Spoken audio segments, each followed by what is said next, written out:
നിങ്ങൾ ഭാവിക്കുന്നുണ്ടോ, നിങ്ങൾ പിന്തിരിഞ്ഞു കളഞ്ഞാൽ, അനിൽ ഈമാനി ഈമാനിനെ തൊട്ട് തിരിഞ്ഞു കളഞ്ഞാൽ, ഭൂമിയിൽ കുഴപ്പമുണ്ടാക്കാമെന്നും അർഹാമക്കും നിങ്ങളുടെ കുടുംബ ബന്ധങ്ങൾ മുറിക്കാമെന്നും നിങ്ങൾ ഭാവിക്കുന്നുണ്ടോ? ഐ തഴൂതു ഇല അബ്ദിൽ ജാഹിലിയത്തി, ജാഹിലിയ പ്രവർത്തനങ്ങളിലേക്ക്, അഥവാ ഡാർക്കേജ് എന്ന് പറയുന്ന ഇരുണ്ട യുഗം എന്ന് പറഞ്ഞിരുന്ന ഒരു കാലഘട്ടം ഉണ്ടായിരുന്നു. അത് ചരിത്രത്തിൽ രേഖപ്പെടുത്തപ്പെട്ടതാണ്. എന്ന് പറഞ്ഞ സംസ്കാര ശൂന്യതയുടെ ഒരു കാലം, അതാണ് ജാഹിലിയത്ത് എന്ന് പറയുന്നത്. ആ സംസ്കാര ശൂന്യതയിലേക്ക് മടങ്ങിപ്പോകാൻ നിങ്ങൾ വിചാരിക്കുന്നുണ്ടോ? അതെന്തിനാൽ? മിനൽ ബളി, അക്രമത്തിനാലും ബൽഗിത്താലി, യുദ്ധത്തിനാലുമുള്ള നിങ്ങളുടെ മുമ്പത്തെ ആ സംസ്കാര ശൂന്യതയിലേക്ക് മടങ്ങിപ്പോകണമെന്ന് നിങ്ങൾ ആഗ്രഹിക്കുന്നുണ്ടോ? ഉലായിക്ക, അങ്ങനെ ആഗ്രഹിക്കുന്നവർ, അയ്യൽ മുഫ്സിദൂനെ, കുഴപ്പക്കാര്, അല്ലദീന, ഒരു കൂട്ടരാണ്, അല്ലാഹു തആല അവരെ ശപിച്ചിരിക്കുന്നു.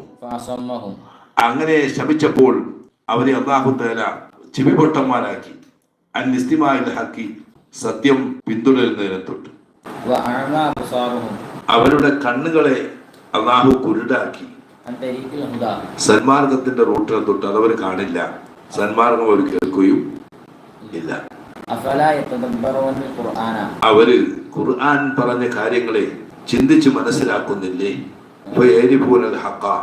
സത്യം മനസ്സിലാക്കുകയും ചെയ്യുന്നില്ലേ?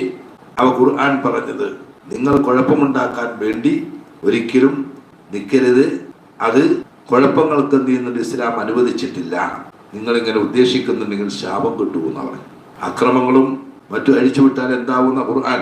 ശാപം കിട്ടും, അള്ളാഹു ശപിക്കും, സന്മാർഗത്തിലേക്കുള്ള റൂട്ടുകൾ തടയപ്പെടും, സത്യം കേൾക്കാനുള്ള ചെവി ഉണ്ടാവില്ല, സത്യം മനസ്സിലാവുന്ന മനസ്സുണ്ടാവില്ല, സത്യം കാണാനുള്ള കണ്ണും ഈ നിലയിലേക്ക് എത്തിപ്പോവും. അതുകൊണ്ട് കുഴപ്പങ്ങൾ ഉണ്ടാക്കരുത് എന്നാണ് ഖുർആൻ. കുഴപ്പമുണ്ടാക്കാതെ ശാന്തമായി എല്ലാം പോകണം.